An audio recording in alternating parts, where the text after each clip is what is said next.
Assalamualaikum warahmatullahi wabarakatuh. Kami dari kelompok 6 Pendidikan Kewarganegaraan Kesejahteraan Sosial 2C ingin mempresentasikan makalah kami yang berjudul Bagaimana hakikat instrumentasi dan praksis demokrasi Indonesia berlandaskan Pancasila dan Undang-Undang Dasar RI 1945.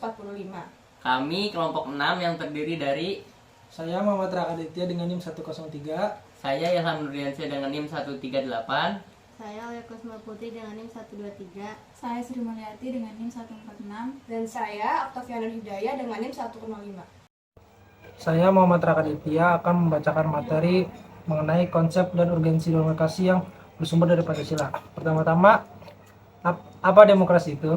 Secara etimologis, demokrasi berasal dari bahasa Yunani, yaitu demos yang artinya rakyat dan kratein yang berarti kekuatan. Nah, kata demokrasi ini merujuk kepada kehidupan negara atau masyarakatnya di mana warga negara ikut berpartisipasi dalam pemerintah melalui wakilnya yang telah mereka pilih. Nah, yang kedua ada 3 tradisi pemikiran politik.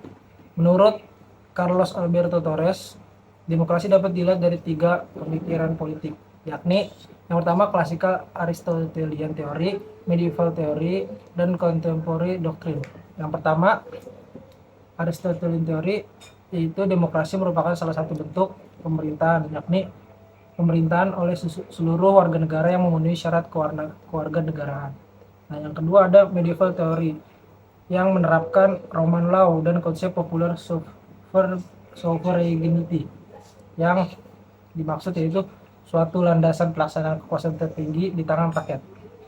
Nah, yang terakhir ada contemporary doctrine of democracy yang memiliki konsep republikan, dipandang sebagai konsep republik sebagai bentuk pemerintah rakyat yang murni. Lalu yang ketiga, pemikiran tentang demokrasi Indonesia. Sebagai negara demokrasi Indonesia memiliki khasannya, yaitu menurut Budiarjo dalam buku besar Dasar-Dasar Ilmu Politik, demokrasi yang ada di Indonesia adalah demokrasi yang berdasarkan Pancasila yang terus berkembang dari dan sifat dan ciri-cirinya. Meskipun demikian, tidak dapat disangkal bahwa nilai-nilai pokok dari demokrasi konstitusional telah cukup tersirat dalam Undang-Undang RI 1945. Yang keempat, pentingnya demokrasi sebagai sistem politik kenegaraan modern.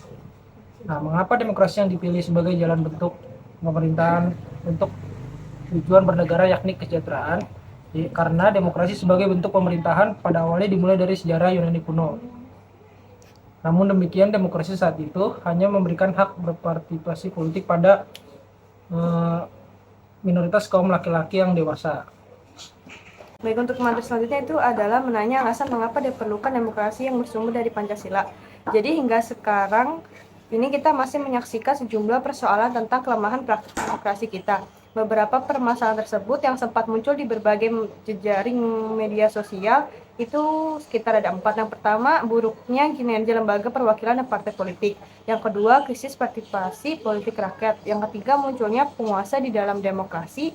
Dan yang terakhir, demokrasi saat ini membuang kedaulatan rakyat. Nah, krisis partisipasi politik ini disebabkan karena tidak adanya peluang untuk berpartisipasi atau karena terbatasnya kemampuan untuk berpartisipasi dalam politik. Secara lebih spesifik, penyebab rendahnya partisipasi politik tersebut ada sekitar 3. Yang pertama, pendidikan yang rendah menyebabkan rakyat kurang aktif dalam melaksanakan partisipasi politik. Dan yang kedua, itu tingkat ekonomi rakyat yang rendah. Dan yang terakhir adalah partisipasi politik rakyat kurang mendapat tempat oleh pemerintah. Materi selanjutnya yaitu menggali sumber historis, sosiologis, dan politik tentang demokrasi yang bersumber dari Pancasila. Pertama, sumber nilai yang bersumber dari demokrasi desa itu ada 2. Yang pertama itu paham kedaulatan rakyat sebenarnya sudah tumbuh sejak lama di Nusantara. Di alam Minangkabau, misalnya pada abad 14 sampai 15 kekuasaan raja dibatasi oleh ketundukannya pada keadilan dan kepatutan. Yang kedua, tradisi demokrasi asli Nusantara tetap bertahan sekalipun di bawah kekuasaan feodalisme raja-raja Nusantara karena di banyak tempat di Nusantara tanah sebagai faktor produksi yang penting tidaklah dikuasai oleh raja, melainkan dimiliki bersama oleh masyarakat desa. Yang kedua itu ada sumber nilai yang berasal dari Islam. Nilai demokrasi yang berasal dari Islam bersumber dari akar teologisnya. Inti dari keyakinan Islam adalah pengakuan pada ketuhanan yang Maha Esa atau tauhid monoteisme. Dalam keyakinan ini, hanyalah Tuhan satu-satunya wujud yang pasti. Semua selain Tuhan itu bersifat nisbi belaka. Yang ketiga, sumber nilai yang berasal dari Barat. Masyarakat Barat atau Eropa mempunyai akar demokrasi yang panjang. Pusat pertumbuhan demokrasi terpenting di Yunani adalah kota Athena, yang sering dirujuk sebagai contoh pelaksanaan demokrasi partisipatif dalam negara-negara kota sekitar abad ke-5 sebelum Masehi. Selanjutnya muncul pula praktik pemerintah sejenis di Romawi, tepatnya di kota Roma atau Italia, yakni sistem pemerintahan republik. Model pemerintahan demokratis model Athena dan Roma ini kemudian menyebar ke kota-kota lain sekitarnya seperti Florence dan Venice. Baik, materi selanjutnya yaitu membangun argumen tentang dinamika dan tantangan demokrasi yang bersumber dari Pancasila. Pertama ada Majelis Permusyawaratan Rakyat. Amandemen UUD 1945 dilakukan pula terhadap ketentuan tentang lembaga permusyawaratan rakyat yakni MPR sebelum dilakukan perubahan. MPR merupakan lembaga tertinggi negara. Dinamika susunan keanggotaan MPR yakni ketentuan mengenai Majelis Permusyawaratan Rakyat MPR dalam naskah asli UUD 1945 terdiri atas 2 pasal. Kedua pasal tersebut adalah pasal 2 dengan pasal 3 ayat dan pasal 3 tanpa ayat. Perubahan UUD dilakukan terhadap pasal 2 ayat 1 yakni mengenai susunan keanggotaan MPR. Pasal 2 ayat 3 tetap tidak diubah apapun. Pasal 3 diubah diberi tanpa ayat menjadi pasal 3 dengan 3 ayat. Rumusan perubahannya adalah sebagai berikut. Selanjutnya ada Dewan Perwakilan Rakyat. Dalam upaya mempertegas pembagian kekuasaan dan menerapkan prinsip saling mengawasi dan mengimbangi yang lebih ketat dan transparan, maka ketentuan mengenai DPR dilakukan perubahan. Perhatikanlah beberapa perubahan penting berikut ini. Perubahan UUD 1945 membawa pengaruh yang cukup besar terhadap kekuasaan DPR dalam membentuk undang-undang. Mari kita perhatikan rumusan naskah asli. Ketentuan mengenai fungsi dan hak DPR serta hak anggota DPR diatur dalam pasal 20A dengan 4 ayat. Rumusan selengkapnya dapat Anda lihat sebagai berikut. Menurut pasal 20A ayat 1 UUD 1945, fungsi DPR ada 3, yaitu fungsi legislasi, fungsi anggaran, dan fungsi pengawasan. Mari kita pahami ketiga fungsi tersebut. 1. Fungsi legislasi adalah fungsi membentuk undang-undang yang dibahas dengan presiden untuk mendapatkan persetujuan bersama. Kedua, fungsi anggaran adalah fungsi menyusun dan menetapkan anggaran pendapatan dan belanja negara bersama presiden dengan memperhatikan pertimbangan DPD. Ketiga, fungsi pengawasan adalah fungsi melakukan pengawasan terhadap pelaksanaan Undang-Undang Dasar Negara Republik Indonesia tahun 1945. Selanjutnya ada Dewan Perwakilan Daerah. Ketentuan mengenai Dewan Perwakilan Daerah merupakan hal baru dalam UUD 1945. Ketentuan ini diatur dalam bab tersendiri dan terdiri atas 2 pasal, yaitu pasal 2C dengan 4 ayat dan pasal 22D dengan 4 ayat. Perhatikan rumus selengkapnya berikut ini.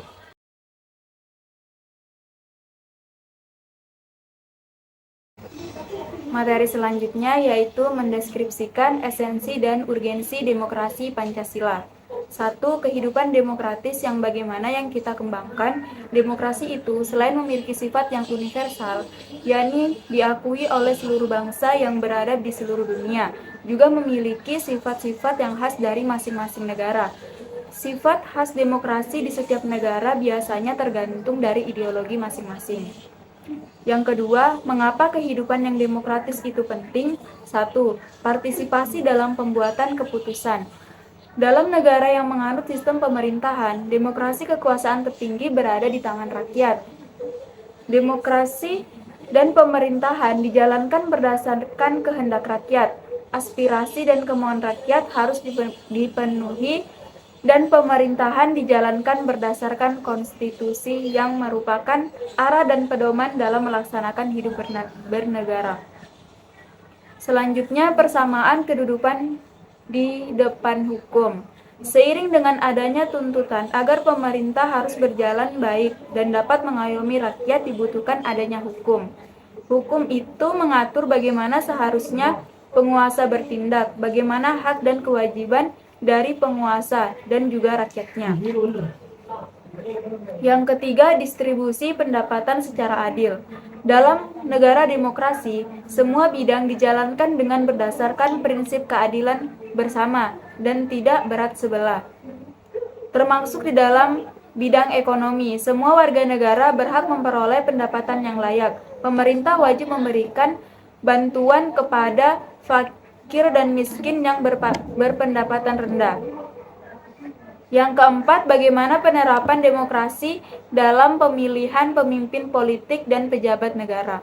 Pemimpin yang tidak mampu melindungi rakyatnya, seorang pemimpin harus yang memiliki kemampuan memadai, sehingga ia mampu melindungi dan mengayomi rakyatnya dengan baik. Oleh karena itu, seorang pemimpin yang harus memenuhi syarat-syarat tertentu berdasarkan sistem demokrasi yang kita anut. Seorang pemimpin itu harus beriman, bertakwa, bermoral, berilmu, terampil, dan demokratis. Dari kelompok kalian nih, bagaimana sistem pengawasan dan kontrol terhadap kekuasaan pemerintahan dalam demokrasi Indonesia? Jadi gini, dalam menjalankan fungsi dan tugasnya, khususnya terkait pelaksanaan fungsi pengawasan, DPR dibekali 3 hak. Yang pertama itu ada hak interpelasi, yaitu hak DPR untuk meminta keterangan kepada pemerintah mengenai kebijakan pemerintah yang penting dan strategis serta berdampak luas pada kehidupan masyarakat, berbangsa, dan bernegara. Nah, yang kedua ini ada hak angket, di mana hak DPR untuk melakukan penyelidikan terhadap pelaksanaan suatu undang-undang atau kebijakan pemerintah yang berkaitan dengan hal penting, strategis, dan berdampak luas pada kehidupan masyarakat, berbangsa, dan bernegara yang diduga bertentangan dengan peraturan perundang-undangan. Selanjutnya yang ketiga itu hak menyatakan pendapat. Hak DPR untuk menyatakan pendapat atas 1. Kebijakan pemerintah atau mengenai kejadian luar biasa yang terjadi di tanah air atau di dunia internasional. Yang kedua, tindak lanjut pelaksanaan hak interpelasi dan hak angket. Yang ketiga, dugaan bahwa presiden atau wakil presiden melakukan pelanggaran hukum baik berupa pengkhianatan terhadap negara, korupsi, penyuapan, dan membuat presiden atau wakil presiden dicabut kekuasaan. Itu Ham. Oh, jadi gimana sih guys partisipasi politik rakyat dalam demokrasi Indonesia berdasarkan Pancasila dan Undang-Undang Dasar 1945? Yang pertama itu partisipasi masyarakat dalam bentuk sederhana. Partisipasi masyarakat dalam bentuk sederhana pada sistem politik, contohnya yang pertama itu mengikuti kegiatan pemilihan umum, kepala negara maupun kepala daerah. Yang kedua itu ikut dalam rapat di lingkungan baik tingkat RT maupun RW. Nah, yang kedua ini ada partisipasi masyarakat dalam bentuk kompleks. Ya, contohnya itu mengikuti aksi demo untuk menyuarakan pendapat. Jadi kesimpulannya yaitu secara etimologis demokrasi berasal dari bahasa Yunani yaitu demos yang berarti rakyat dan kratos atau kratein yang berarti pemerintahan atau kekuasaan. Jadi demos kratein atau demos kratos berarti pemerintahan dari rakyat atau kekuasaan rakyat. Nah, jadi secara etimologis, nah kalau secara terminologi ini banyak pandangan tentang demokrasi. Tidak ada pandangan tunggal tentang apa itu demokrasi.